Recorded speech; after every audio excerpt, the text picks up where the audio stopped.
Merci en tout cas, je suis ravi d'être aujourd'hui dans le cadre du CIAL pour cette intervention autour de la délicate question, les consommateurs veulent-ils vraiment mieux manger? Je vais essayer de l'éclairer, de donner mon point de vue, de le partager avec vous. N'hésitez pas si vous avez également des questions par rapport à ça. Pour me présenter, moi, mes parents et grands-parents sont agriculteurs, donc j'ai très vite compris que le fil de ma vie allait être l'alimentation.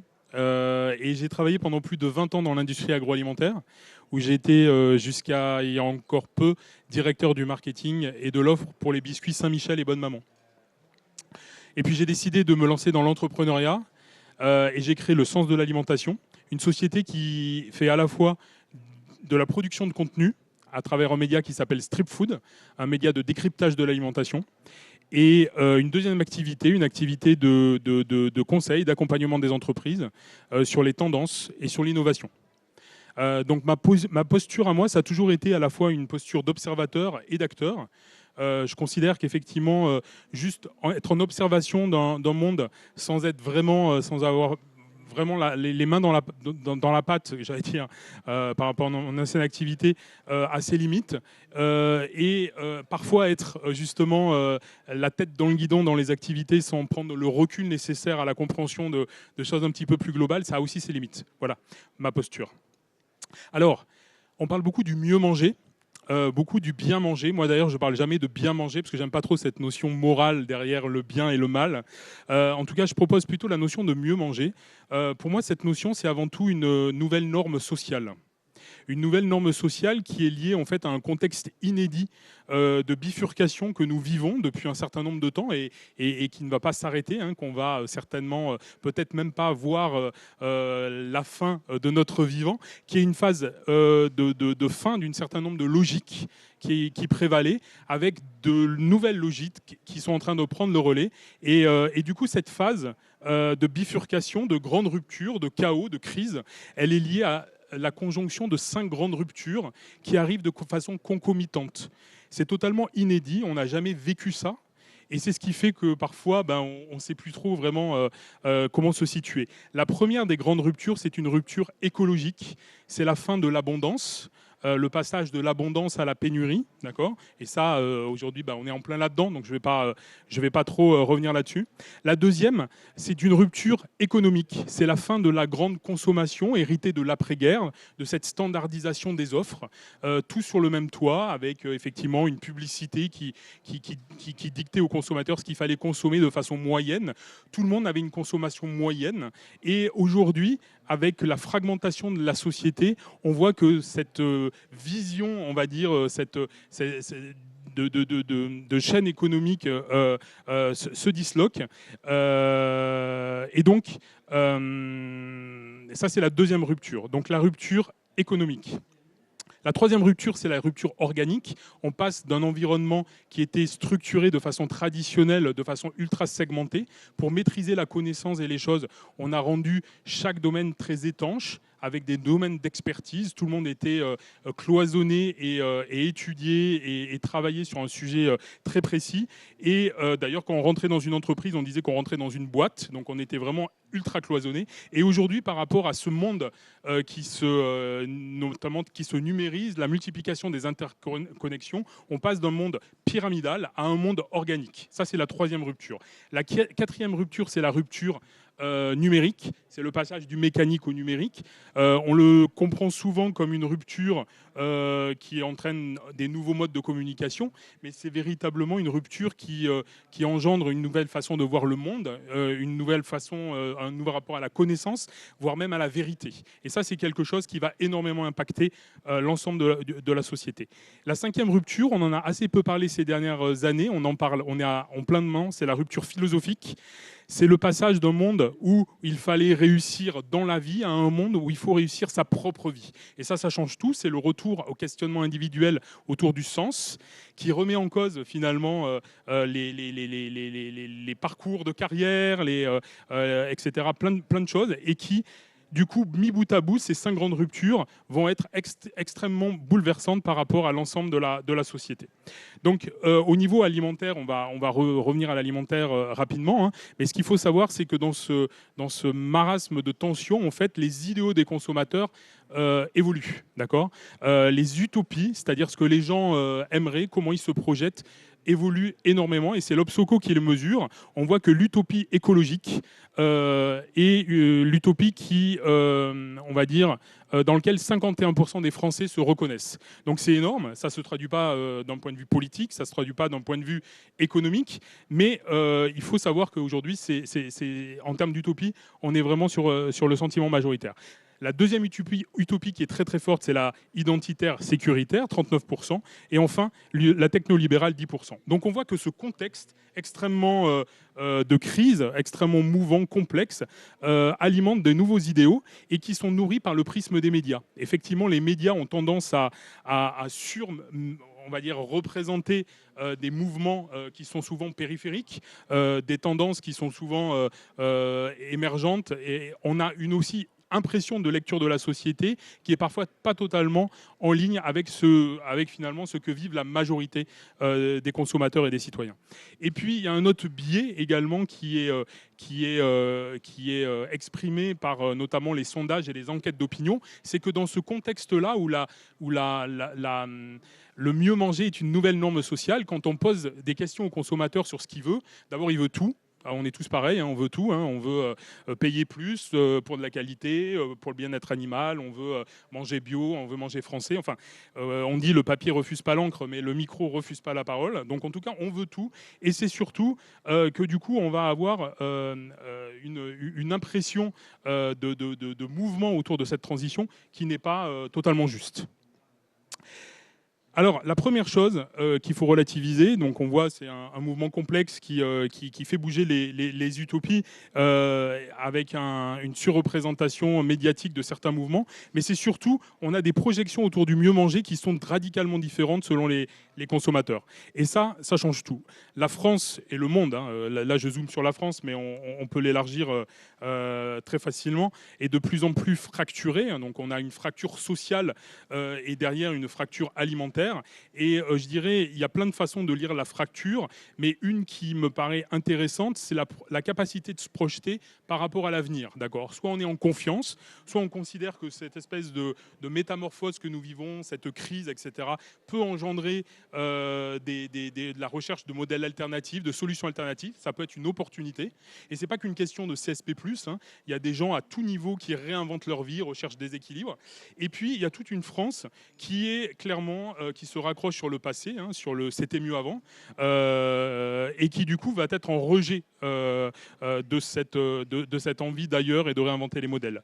Et enfin, il y a aussi une France hein, qui est et un monde, je dirais, qui est aussi simplement dans le présent, avec un certain nombre de contraintes et qui vivent souvent un sentiment de décrochage.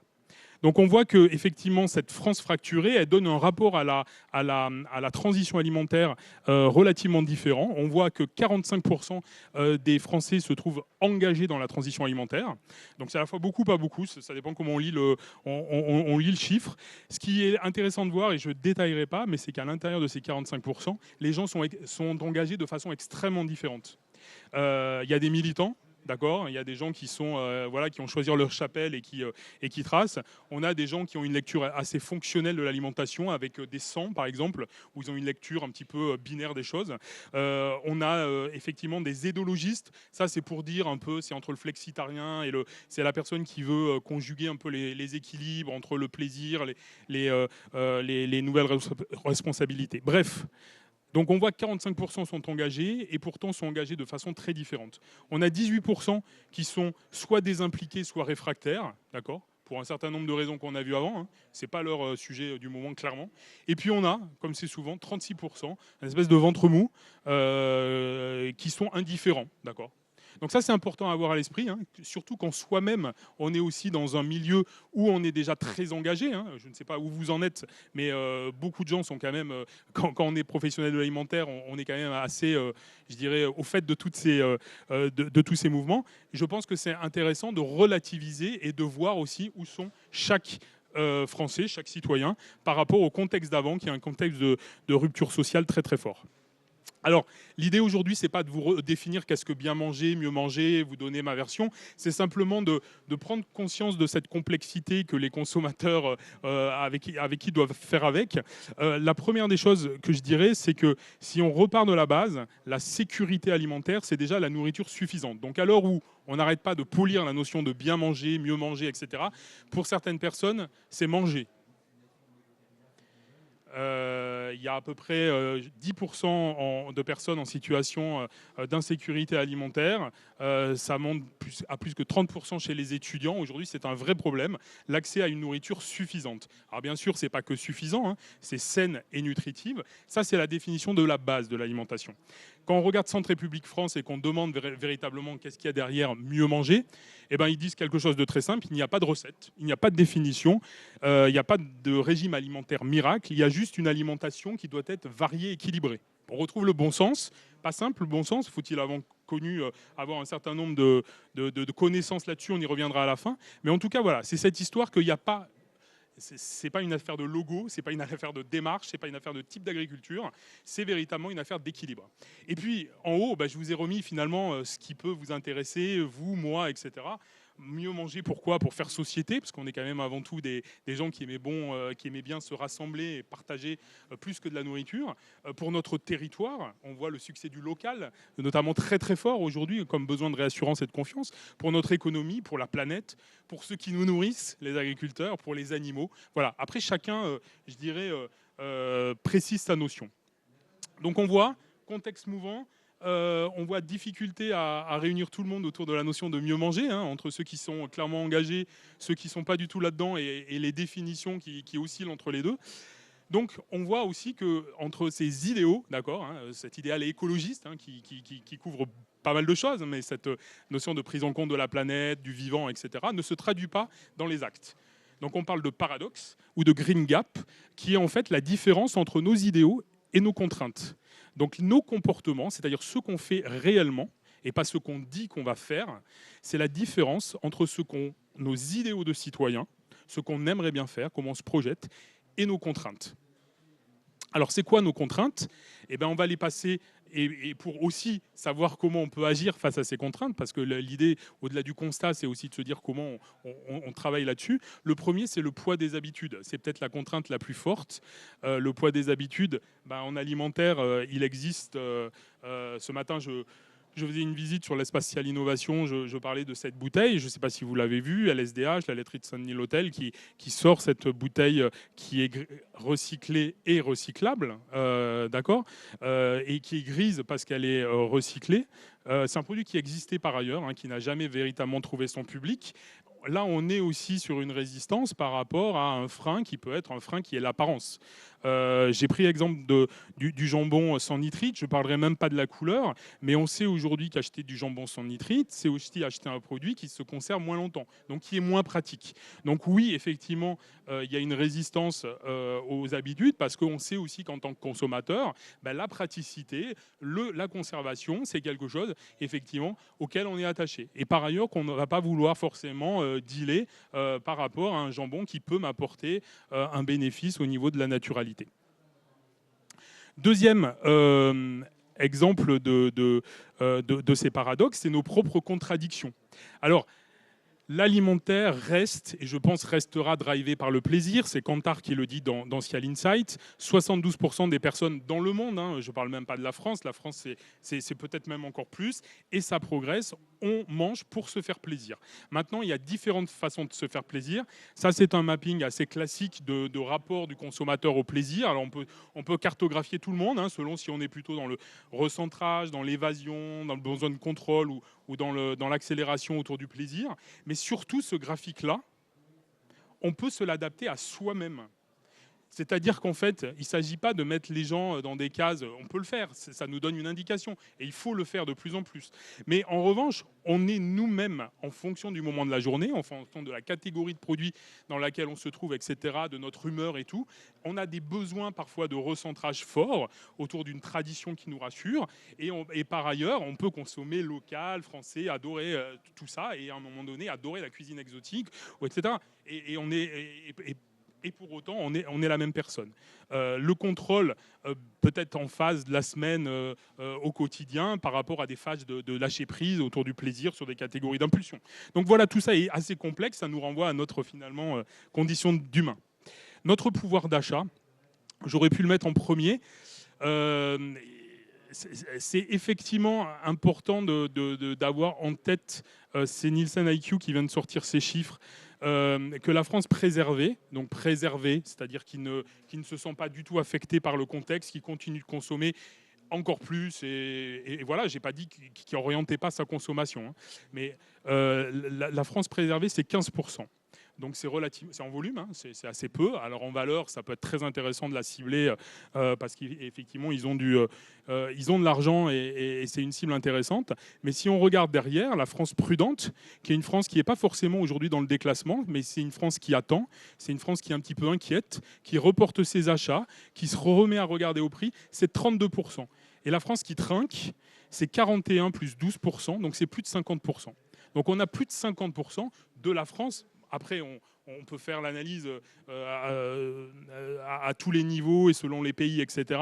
Mais on a quand même aujourd'hui une prise de conscience sur effectivement une majorité des consommateurs qui vont accorder du coup au prix, ou plutôt au rapport qualité-prix, toute son importance. Les connaissances, effectivement, un élément qui explique souvent les paradoxes, c'est les connaissances. L'alimentation, c'est définitivement un sujet ultra complexe. Il est complexe pour vous, il est complexe pour moi, entre les impacts sur le climat, l'impact sur la santé, l'impact sur la souveraineté, l'impact sur... Enfin, c'est hyper compliqué. C'est souvent un sujet qui a été traité comme complexe, c'est-à-dire qu'on a regardé l'aspect nutrition, on a regardé l'aspect économie, l'aspect agricole, et souvent on manque d'analyse globale de l'alimentation. Or le consommateur, lui, il n'est pas un expert de chacune de ces disciplines. Et puis il est évolutif. Ça, vous voyez, hein, c'est une vision, on va dire, projetée du beurre dans l'histoire les États-Unis donnaient le tempo à coup de une du Time. Effectivement, selon les époques, on peut dire le beurre c'est très bon pour la santé, mangez-en. Et puis quelques années plus tard, on peut dire attention, le beurre c'est la pire des choses. Ça, on le voit souvent à un niveau beaucoup plus court, c'est-à-dire dans la même semaine. Il y a des choses là que j'ai pris véritablement dans la même, dans le même espace-temps. C'est-à-dire que vous, en tant que consommateur, vous observez qu'on vous dit tout et le contraire du jour au lendemain. Donc on a une réalité alimentaire hyper cacophonique et du coup qui est nourrie de visions totalement fantasmées de l'alimentaire, c'est-à-dire que du côté agriculture, on fantasme sur une vision totalement romantique de l'agriculture, qu'on n'a pas connue, hein, parce que personne n'a véritablement encore de racines avec le monde agricole. Et de l'autre, on fantasme sur une industrie agroalimentaire qui serait le pire des trucs. Alors, tout le monde n'a pas forcément ces références culturelles, mais en tout cas, c'est la junk food d'un côté, comme si toute l'industrie était comme ça, et de l'autre côté, c'est effectivement une vision utopique d'une agriculture qui aujourd'hui ne se fait plus largement que dans une ferme. Au-delà de tout ça, en termes d'éléments qui expliquent ces dissensions, il y a le manque de confiance. C'est vrai qu'aujourd'hui, on a beaucoup de gens ont développé des signes de réassurance, des labels, des démarches, etc. Alors souvent, ça vaut plus cher, c'est un outil de valorisation, mais le consommateur, il nous dit en gros, oui, bien entendu, j'ai envie de ça, mais qui me force à croire que c'est vraiment vrai ce qu'il y a? Si je paye plus cher pour ce label, est-ce que vraiment j'ai les preuves que c'est mieux pour ma santé? Donc cette défiance du consommateur là, hein, en même temps, il veut des engagements et quand on s'engage, il n'y croit pas. C'est un peu ça. Hein, il est extrêmement compliqué. Nous sommes extrêmement compliqués. Nous sommes aussi des consommateurs. Et en parallèle de ça, vous voyez aussi, on a une multiplication des cas de greenwashing qui complexifie un petit peu la donne. C'est-à-dire que le consommateur, il a bien compris aussi aujourd'hui que certains racontaient vraiment n'importe quoi. Ils faisaient un effort sur à peu près 1% de leur gamme et ils en faisaient un outil de communication. Donc ça, ils le détectent. Et ça, c'est pas très bien. Et puis pour finir, qu'est-ce qui explique ces dissensions entre les idéaux et véritablement les actes? C'est cette tyrannie du court terme dans lequel on est tous véritablement, par force et par réalité, projetés et qui nous empêche de penser sur le temps long. Parce que véritablement, le fait de changer ses habitudes en alimentaire, c'est aussi sur des logiques de temps long. Quand on parle de notre santé, de l'impact sur notre santé, c'est sûr que ça ne va pas nous tuer tout de suite si on choisit telle ou telle solution. Si effectivement on réfléchit sur l'impact sur notre territoire, pareil, je veux dire, il n'y aura pas un impact demain. Pour autant, cette réflexion, elle est complètement polluée par cette tyrannie du court terme qu'on nous impose chaque jour avec des nouveaux modèles économiques. Il faut faire tout vite, il faut penser vite, il faut agir vite. Voilà, c'est le consommateur capricieux, tyran. Voilà, la confiture préférée en quelques minutes. Voilà. Donc, du coup, ça ne facilite pas cette projection du consommateur sur une transition alimentaire qui nécessite quand même de réfléchir un peu sur du temps long. Voilà, donc le consommateur, il est prisonnier entre mieux manger, gérer un budget, se faire plaisir, manger tous les jours, gérer des injonctions paradoxales et faire face aussi aux culpabilités. Alors ça marche pas du tout, hein, la culpabilisation. Mais pour autant, il est là-dedans. Alors comment accompagner ce consommateur pour réussir ce green gap? Et je finirai là-dessus. Et d'abord, il n'y a pas une solution globale. Et c'est bien ça le problème, c'est qu'aujourd'hui, nous sommes tous sur des archipels, nous sommes tous dans des communautés, vous appelez ça comme vous voulez. J'ai essayé de trouver un archipel, alors j'ai pris un archipel français, certains le reconnaîtront, mais l'idée c'est ça, c'est qu'en fait aujourd'hui, il n'y a plus de grande consommation, il n'y a plus de consommateurs moyens, on est tous chacun effectivement, dans nos modes de pensée, dans nos logiques, nourris par des algorithmes qui nous persuadent encore un peu plus tous les jours. Et du coup, le moteur, il sera différent selon les consommateurs. Et c'est Link Up Factory qui a sorti cette étude-là et qui est très intéressante. En fonction du stade où vous en êtes sur la transition alimentaire, on va pas vous demander on va pas s'adresser de la même façon aux consommateurs. Donc ça, c'est hyper important. Pour finir, je dirais que pour finir aussi sur une note volontariste, une note pour aussi engager le mouvement, le poursuivre, On the Change, c'est la thématique du CIAL. Le premier, c'est choisir. Il faut qu'on choisisse, c'est des choix. Soit on est sur du toujours plus pour un consommateur ultra exigeant qui va vouloir effectivement une alimentation augmentée. Et ça, aujourd'hui, il y a des gens qui sont prêts à payer pour ça. Et ils sont extrêmement exigeants. Donc, eux, vous avez intérêt à aller de plus en plus dans les réassurances. Et puis, pour, je dirais, une majorité, aujourd'hui, il s'agit de faire des choix. Faire des choix, comprendre ce qui est vraiment important pour le consommateur. Au-delà de ce qu'il déclare, c'est aller un petit peu plus en finesse pour essayer de voir qu'est-ce qui est vraiment important et prioritaire, pourquoi il est prêt à payer plus. La deuxième chose, c'est nourrir le socle de connaissances. C'est hyper important de recréer du lien. C'est en recréant du lien entre l'agriculture, le climat, la santé, etc., que les gens ils vont reprendre conscience de la valeur de leur alimentation. Et ça, c'est quelque chose sur lequel les médias, c'est quelque chose sur lequel les industriels, etc., doivent permettre de progresser. Bien entendu, transparence, les preuves, on est sur le marketing de la preuve aujourd'hui, de la pédagogie et aussi beaucoup de simplicité. C'est-à-dire que c'est là la difficulté aussi avec le consommateur aujourd'hui, c'est qu'on ne peut pas lui parler comme si on lui parlait à un professionnel. Et aujourd'hui, la majorité des packaging dits RSE, on a l'impression que c'est des packaging B2B. Le troisième, c'est l'accompagner dans cette phase de transition. Je prendrai un exemple, c'est l'offre végétale. Ce CIAL est placé, selon moi, vraiment sous le signe de la végétalisation de l'alimentation. Il y a énormément de gens qui travaillent sur la culinarité, avec des chefs qui prennent l'alimentation du côté du plaisir, qui est le vrai bon axe pour véritablement engager les gens, non pas en leur disant mangez plus de viande et mangez ça, mais regardez comme avec du végétal, on peut prendre du plaisir si on a l'idée de l'assaisonner, etc., de cuisiner et tout. projeter. Donc projeter vers des récits plus émotionnels. Je pense qu'on a besoin effectivement de plus d'émotion, un peu moins de rationalité. Je pense qu'aujourd'hui, on s'est perdu un peu collectivement dans des discours de RSE, d'engagement, qui sont des discours de bons premiers de la classe. Mais derrière, l'alimentation, c'est avant tout de l'émotion, quoi. Donc faire moins, dire moins, et puis effectivement parler de l'émotion culinaire avec les bons mots. Exploiter les convergences. Je pense qu'il y a beaucoup de convergences qui apparaissent aujourd'hui entre le climat, entre la santé, entre le porte-monnaie. Il y a beaucoup de choses qui aujourd'hui convergent et les gens, pour des raisons différentes, ont intérêt à rééquilibrer leur assiette en mangeant plus de végétal et moins d'animal. Et ça, il y a une convergence énorme je dirais, à nourrir parce que derrière, les bénéfices, ils sont tant pour la planète que pour la santé et que pour le porte-monnaie. Et d'ailleurs, je pense que c'est dans l'autre sens qu'il faut les exprimer. La dernière chose, c'est bouger soi-même, parce que tout ça, c'est des beaux discours. Je pense qu'aussi, il faut que chacun, effectivement, à titre personnel, parce qu'on est quand même tous des mangeurs, on mange 3 fois par jour, qu'on n'en fasse pas aussi un sujet théorique, qu'on fasse aussi de l'alimentation quelque chose où on a la possibilité tous les jours de discuter avec des gens, de leur parler de nos choix, de le faire sans véritablement prosélytisme, de choisir aussi pour qui on travaille. Ça, je pense que c'est intéressant, où on a le plus de valeur ajoutée, où on a le plus de poids. Et bouger soi-même, c'est déjà aussi se mettre en mouvement. Voilà. Donc je terminerai. Je ne sais pas si vous connaissez cette pyramide alimentaire qui est faite par un dessinateur, qui est extrêmement intéressante. En gros, elle dit que plus on va vers le haut, plus ça n'a pas vraiment d'intérêt. On va retrouver les commentaires sous les articles dans les réseaux sociaux, etc.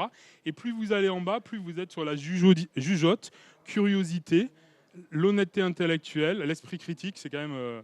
et puis la culture générale. Et là où je veux en venir, c'est que je pense qu'au final, et ça sera mon dernier mot, et je citerai Claire Michalon, je pense que le levier le plus puissant pour réussir cette transition alimentaire, c'est de le voir d'un point de vue culturel. Et que la culture, c'est justement une solution qu'un groupe d'hommes a imaginée pour relever les défis de son histoire. Voilà, donc j'en terminerai là-dessus. Je vous ai mis mes coordonnées diverses et variées. Vous pouvez bien entendu me contacter avec grand plaisir. Merci beaucoup.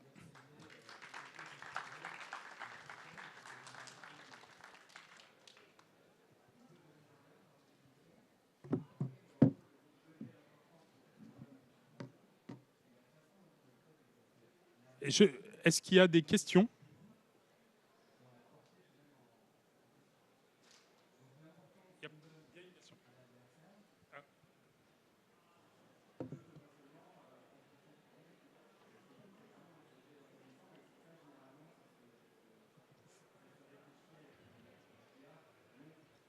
Monsieur, vous avez parlé d'une société archipélisée. Est-ce que pour porter ce message, il faut créer un message commun qui va relier cet archipel ou adopter un message selon l'archipel concerné ? C'est une question qui est centrale parce que justement notre société va vers justement un modèle de moins en moins unitaire où effectivement on perd cette notion de collectif.